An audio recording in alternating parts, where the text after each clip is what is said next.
అందరికీ నమస్కారం. The Chitragupta channel నిర్వాహకులైనటువంటి Girish దారమణి గారిపై ఒక అటాక్ జరిగింది.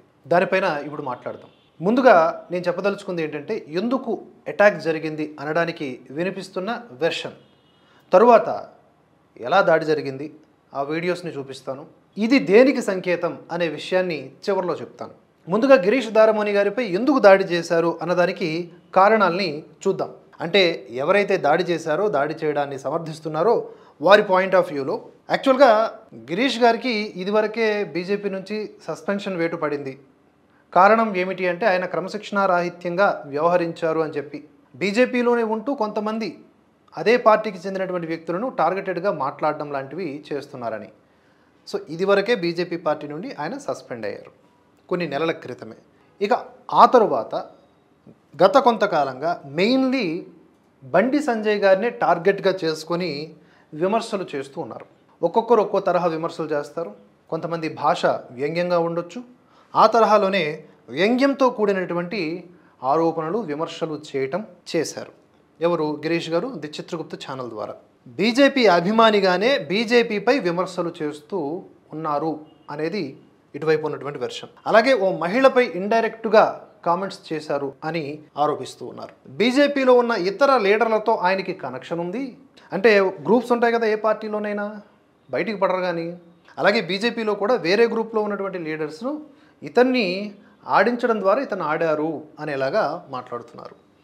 లేదా బీఆర్ఎస్ పార్టీకి అమ్ముడుపోయారు, లేదా కాంగ్రెస్ పార్టీకి అమ్ముడుపోయారు, వాళ్ళు ఇచ్చే డబ్బులు తీసుకొని ఈ విధంగా బీజేపీని నిర్వీర్యం చేయడానికి ఆయన పని చేస్తున్నారు అని మాట్లాడుతున్నారు. ఎవరో డబ్బులు ఇచ్చి మాట్లాడిస్తున్నారు, ఇదొక అభియోగం. బండి సంజయ్ గారిపై స్కామ్స్ అంటే ఆయన ఎన్నో రకాలైన స్కాములు కూడా చేశారు అని చెప్పేసి నిరాధార ఆరోపణలు చేస్తున్నారు గిరీష్ గారు అనేది మరొక అభియోగం. వెరసి దాడులు జరిగాయి. ఇప్పటి వరకు చెప్పింది ఏంటి? గిరీష్ దారమణి గారిని ఎందుకు కొట్టాము, లేదా ఆయన ఎందుకు దాడికి గురయ్యాడు అన్నదానికి ఇవన్నీ రీజన్స్. ఓకే, ఆ దాడి ఏ విధంగా జరిగింది? కొద్ది రోజుల క్రితం ఏకంగా ఆఫీసులోకి వెళ్ళారు, ఆఫీసులో ఉన్నటువంటి పరికరాల్ని ధ్వంసం చేశారు. అందరూ కూడా బండి సంజయ్ గారి యొక్క అభిమానులుగానే కనిపిస్తూ ఉన్నారు అనేది గిరీష్ గారి యొక్క వెర్షన్ అండ్ అనుమానం, ఆరోపణ. ముందుగా ఆఫీస్పై అటాక్ చేశారు, వార్నింగ్ ఇచ్చారు. అయినా కూడా మారనటువంటి గిరీష్ దారమణి గారు అదే తరహాలో విమర్శలు చేస్తూ ఉండటం జీర్ణించుకోలేక నేరుగా ఇంటికి వెళ్ళి కొంతమంది మహిళలు, అలాగే ఇతరులు కూడా, పురుషులు కూడా వెళ్ళి అటాక్ చేశారు. వారు ఉంటున్నటువంటి అపార్ట్మెంట్ ఏదైతే ఉందో అక్కడ చాలా వరకు ఇళ్లల్లో తలుపులు కొట్టి, అంటే వీరి ఇల్లు ఎక్కడుంది, గిరీష్ గారి ఇల్లు ఎక్కడుందని వెతుకుతూ వారి ఇంటికి వెళ్ళడం, తలుపులు ఇరగ్గొట్టి మరి దాడులు చేసినట్లుగా చెప్తూ ఉన్నారు. దానికి సంబంధించినటువంటి విజువల్స్ ఇప్పుడు సోషల్ మీడియాలో సర్క్యులేట్ అవుతూ ఉన్నాయి. ముందుగా చెప్పినటువంటి గిరీష్ గారిపై ఉన్న ఆరోపణలు, దానికి ఈ దాడి, ఈ రెండింటిని మీరే కంపేర్ చేసుకోండి, సబబా కాదా అనేది. అలాగే ఇంటికి వెళ్ళి అటాక్ చేసే ప్రాసెస్లో గిరీష్ గారి యొక్క కన్నతల్లికి కూడా చేతికి గాయమైనట్లుగా తెలుస్తోంది. ఆయనకి కూడా బాగా గాయాలయ్యాయి. అంతేకాకుండా ఆయనని బెదిరించి వెళ్ళడం జరిగింది. ఈ ప్రాసెస్లో గిరీష్ గారి ఇంట్లో ఉన్నటువంటి సభ్యులు కారం పొడి చల్లడం వలన ఎవరైతే కొంతమంది మహిళలు వచ్చారని చెప్పాం కదా, వారిలో ఒకరిపైన ఆ కారం పొడి కళ్ళల్లో పడినట్లుగా తెలుస్తోంది వీడియో ఫుటేజీల ఆధారంగా. ఇప్పుడు మళ్ళీ మ్యాటర్కి వద్దాం. దేనికి సంకేతం ఇదంతా అనేది మాట్లాడాలి. బీజేపీ పార్టీ తెలంగాణలో బలోపేతం అవడానికి, అధికారంలో రావడానికి కృషి చేస్తున్న పార్టీ, క్రమశిక్షణ కలిగిన పార్టీ, లోపల ఎన్నున్నా కూడా బయటకంతా కూడా ఒకటిగానే కనిపిస్తూ ముందుకు సాగుతోంది. దీని నడుమ ఒక బీజేపీ కార్యకర్త, అంటే తనను తాను చెప్పుకుంటున్నటువంటి విషయం ఆధారంగా గిరీష్ అనే ఒక వ్యక్తి బీజేపీ కార్యకర్త, కరడుగట్టినటువంటి హిందుత్వవాది, జాతీయవాది, మోదీకి కట్టు బానిస అని తనకు తానే ఎన్నో సందర్భాల్లో రిప్రజెంట్ చేసుకున్నారు. తెలంగాణలో ఇదే బండి సంజయ్ గారు ప్రజా సంగ్రామ యాత్ర చేస్తే దాన్ని వేరే లెవెల్లో హైలైట్ చేసి ప్రచారం చేశారు. బండి సంజయ్ గారితో నేనున్నాను అంటూ ఎన్నో సందర్భాల్లో మాట్లాడారు. మరి ఎక్కడ చెడిందో తెలియదు, మొత్తానికైతే బండి సంజయ్ గారిని టార్గెట్ చేస్తూ ఆయన వీడియోలు చేయడం ఆరంభించారు అనేది ఇక్కడ మనకు వినిపిస్తున్న వాదన. చూడండి, ఇక్కడ ఆరోపణలు చేశారు, వ్యంగ్యంగా చేశారు. ఆధారరహితమా, ఆధార సహితమా అనేది కూడా ఒక చర్చ. అయితే ఇలా దాడులు చేయటం, ఇప్పుడు సొంత పార్టీ సంబంధించిన సస్పెండ్ అయ్యారు టెక్నికల్గా, బట్ మనోగతంగా చూసుకుంటే ఆయన బీజేపీలోనే ఇంకా ఉన్నట్లుగా తెలుస్తోంది. ఇప్పుడు సొంత పార్టీకి సంబంధించిన ఒక సాధారణ కార్యకర్త పైన ఆ స్థాయి దాడి చేస్తే అది దేనికి సంకేతం? బండి సంజయ్ గారంటే చిన్న తరహా వ్యక్తి కాదు కదా, కేంద్ర మంత్రి ఆయన. మరి ఆయనకి తెలిసి జరిగింది అని నేను అనుకోవట్లా. బండి సంజయ్ గారికి తెలియకుండానే ఇదంతా జరుగుండొచ్చు. ఎందుకంటే బండి సంజయ్ గారి అభిమానులు చాలా ఆవేశానికి లోనై ఇలా చేసి ఉండొచ్చు, లేదా అభిమానుల పేరిట ఇంకెవరైనా చేసి ఉండొచ్చు. పోలీసుల దర్యాప్తులో తేలాల్సినటువంటి విషయాలు ఇవి. కానీ యాజ్ ఆఫ్ నౌ ఉన్నటువంటి సమాచారం మేరకు ఆయన అధికారంలో ఉన్నారు, ఒక రకంగా పదవిలో ఉన్నట్టే కదా. అధికారం అంటే ఇక్కడ కాంగ్రెస్ ఉంది, ఆ కోణంలో కాదు. ఆయన ఒక పదవిలో ఉన్నారు కదా, వ్యక్తిగతంగా జరిగినటువంటి రైవలరీ కదా, అందుకే చెప్తున్నా. అధికారంలో ఉండి చట్టాన్ని ప్రయోగించుంటే బాగుండేది కదా. ఎలాగైతే సస్పెండ్ చేశారో క్రమశిక్షణారాహిత్యానికి పాల్పడ్డారని చెప్పి, అలాగే స్కాములు ఉన్నాయని నిరాధారంగా మాట్లాడినా కూడా పరువు నష్టం లేదా ఇతరత్ర కేసులు పెట్టి లోపల పెట్టించవచ్చు కదా.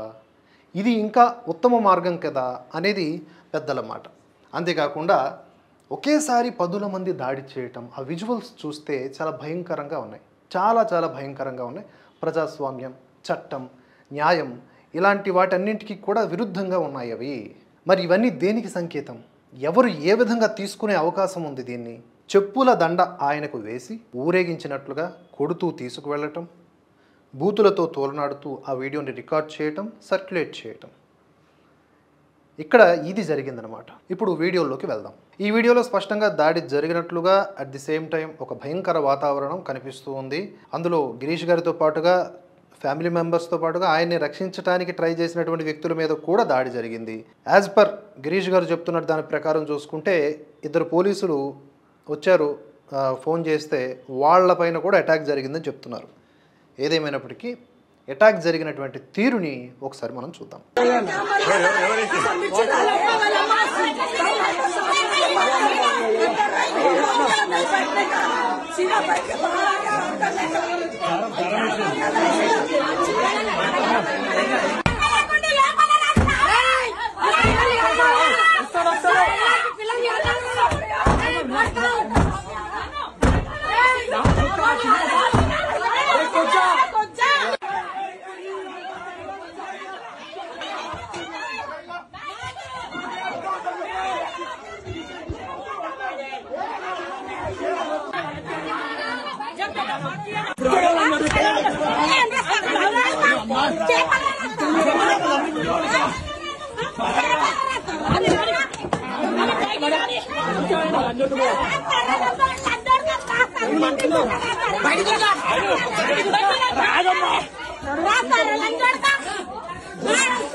మొక్కలు చూపిరా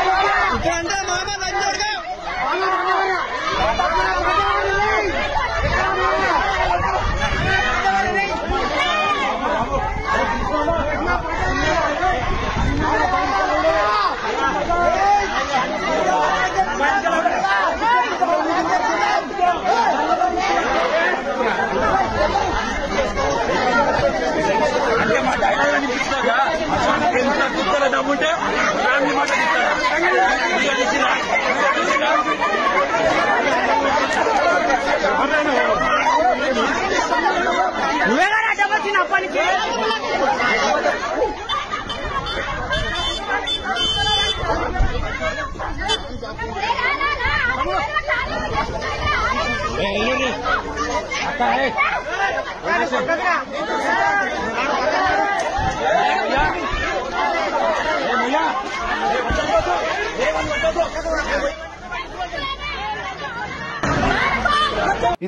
దాడి జరిగినటువంటి తీరు. బండి సంజయ్ గారి పైన అనుచిత వ్యాఖ్యలు, నిరాధార ఆరోపణలు, వ్యంగ్యపూరిత కథనాలు ఇలాంటివి ఏవిచ్చినా సరే చట్టం అనే ఒక బలమైన దాంతో అదుపు చేసే అవకాశం ఉన్నప్పటికీ ఇలా సొంత పార్టీకి సంబంధించిన వ్యక్తులపైననే దాడి చేయటం వలన పలుచనైపోయేది ఎవరు? బీజేపీ పార్టీ వాళ్ళే. చెప్పుల దండ వేసి ఊరేగించటం వలన పలుచనైపోయేది ఎవరు? బీజేపీ పార్టీ వాళ్ళే. 3 లక్షల మంది సబ్స్క్రైబర్స్ ఉన్నటువంటి ఒక ఛానల్ ది చిత్రగుప్త్. అంటే అతను చెప్తున్నటువంటి విషయాల మీద ఎంతో కొంత అభిమానం ఉన్నటువంటి వ్యక్తులు అతన్ని ఫాలో అవుతూ ఉంటారు. వాళ్ళందరి యొక్క మనస్సు పైన గాయం చేస్తుంది ఈ దాడి అని చాలామంది అంటున్నారు. బండి సంజయ్ గారికి తెలిసి ఇది జరిగింది అని ఎవరు అనుకోవట్లా, తెలియకుండా జరుగుండొచ్చు. ఉదాహరణకు పవన్ కళ్యాణ్ ఫ్యాన్స్ ఉంటారు. కొన్ని సందర్భాల్లో ఎవరైనా పవన్ కళ్యాణ్ మీద ఇష్టారాజ్యంగా మాట్లాడితే తట్టుకోలేక వాళ్ళు కూడా దాడులు చేస్తారు. అవేవి హర్షణీయం కాదు. ఇది కూడా అదే కేటగిరీకి వస్తుందా? లేకపోతే పార్టీలో ఉన్న లుకలుకలు ఈ విధంగా బయటపడుతున్నాయా? ఇది బీఆర్ఎస్నో కాంగ్రెస్నో ఇండైరెక్ట్గా బలోపేతం చేసే విషయమే కదా. నెక్స్ట్ టర్మ్కి బీజేపీ పక్కా అధికారంలోకి వస్తుంది కదా. నడుమ ఇటువంటి ఘర్షణపూరిత వాతావరణం ఎంతవరకు సబబు? మరోవైపు హెచ్సియు బయోడైవర్సిటీ ప్రమాదంలో ఉన్నది. దానిపైన పోరాడాల్సిన సమయంలో ఇలాంటి ఒక దాడి జరగడం టాపిక్ డైవర్షన్కి తెరతీసే అవకాశం ఉంది కదా. సుమారుగా 5,000 నుంచి 6,000 దాకా వీడియోలు ఇప్పటి వరకు చేసుంటారు. అందులో 70-80% ఆయన హిందుత్వం కోసమే మాట్లాడుంటారు. జాతీయవాద స్వరాన్ని వినిపించుంటారు ఆయన స్టైల్లో ఆయన. అవన్నీ ఇప్పుడు పక్కకు వెళ్ళిపోయినట్లే కదా ఒక వ్యక్తిగత రైవలరీ వల్ల. ఇక్కడ గిరీష్ గారు చేసిన తప్పు కూడా అదే. వ్యక్తిగతంగా ఒక మనిషి మీద పదే వీడియోలు చేయటం, రెచ్చగొట్టేలాగా వ్యాఖ్యానించటం అదే తప్పు. ఆ తప్పుకి ఇంత పెద్ద శిక్ష విధించటము భావ్యమా? చట్టాన్ని చేతుల్లోకి తీసుకొని ఇది ఏ రకమైనటువంటి వాతావరణానికి సంకేతము? అయితే ఇదే బండి సంజయ్ గారిపైన లేదా ఏ ఇతర బీజేపీ నాయకులపైన ఇంక్లూడింగ్ మోదీ ఎంతమంది ఎన్ని విధాలుగా కామెంట్స్ చేయలేదు? ఫర్ ఎగ్జాంపుల్ మోదీ గారినే తీసుకుందాం. మోదీ గారి గురించి అత్యంత దారుణ పదజాలంతో మాట్లాడినటువంటి ఎంతోమంది ఉన్నారు. అమ్మ నా బూతులు తిడతారు. వాళ్ళెవరిపైన దాడులు జరగలేదే. బండి సంజయ్ గారిని ఇష్టం వచ్చినట్లుగా అసలు ఆ మాటలు కూడా చెప్పలేం తిట్టినటువంటి యూట్యూబ్ ఛానల్ ఇప్పటికీ 3 పువ్వులు 6 కాయల్లాగా వెలిగిపోతూ ఉన్నాయి. వాళ్ళెవరిపైన దాడులు జరగలేదే. ఇక్కడ కేవలం గిరీష్ దారముని గారిపైన జరగడం అనేది ఒక తప్పుడు సంకేతంగానే వెళ్ళే అవకాశం ఉంది. ఇది బండి సంజయ్ గారికి తెలిసి జరిగినది కాదు అని 100కి 100% నమ్మగలను. ఎందుకంటే ఈరోజు తెలంగాణలో బీజేపీ పార్టీ ఈ స్థాయిలోనైనా ఉంది అంటే అత్యంత కీలకమైన పిల్లర్ బండి సంజయ్. ప్రజా సంగ్రామ యాత్ర అనేది ఒక అద్భుతమైన విషయం, జనాల్లో కదలిక తెచ్చింది. ఇప్పటికీ దాని యొక్క వేడి అలాగే ఉంది. కనుక ఇలాంటి వాతావరణం ఇది చెడుకు సంకేతం కాబట్టి దీన్ని చల్లబరిచే శక్తి కేవలం బండి సంజయ్ గారికే ఉంది. వారు విపరీతమైన బిజీలో ఉంటారు. కేంద్ర మంత్రి ఆయన, ఒక పక్క వక్ఫ్ బిల్లు, దానికి సంబంధించిన చర్చలు, వీటి నడుమ మధ్యలో ఇక్కడ గల్లీలో లొల్లి అన్నట్లుగా ఉంది. ఇవన్నీ కూడా కన్ఫ్యూజన్ స్టేట్ క్రియేట్ చేయవు. ఎవరైతే జాతీయవాదులు, ఇన్ఫ్లుయెన్సర్సు, యూట్యూబ్ ఛానల్ నిర్వాహకులు లేదా దేశం ధర్మం అని చెప్పేసి వీడియోలు చేస్తున్న వాళ్ళు వీళ్ళందరి మీద ఇంపాక్ట్ చూపించదు. ఇలా మన అనుకున్న వాళ్ళే మన మీద దాడి చేస్తే ఇక వేరే వాళ్ళు ఎవరన్నా ఈ పని చేయరా అనే ఆలోచనలు వస్తాయి కదా. అంతేకాదు ఇది ఒక ఆత్మస్థైర్యాన్ని దెబ్బతీసే విషయం కూడా కావచ్చు. ఎస్, గిరీష్ గారు తప్పు చేస్తే చట్టపరంగా శిక్షించి లోపల వేసేయాలి అంతే. దాంట్లో ఎవ్వరూ కూడా వెనకడుగు వేయట్లేదు, ఎవరు ఒత్తాసు పలకట్లేదు కూడా ఇక్కడ. కానీ జరిగిన దాడి తీరు మాత్రం ఆక్షేపణీయం, భయానకంగా ఉన్నది. మీరేమంటారో కామెంట్స్ రూపంలో తెలియజేయండి. బీజేపీ పెద్దలు ఈ విషయాన్ని చూసుకుంటారు కాబట్టి ఇంతటితో ఈ కథనం సమాప్తం.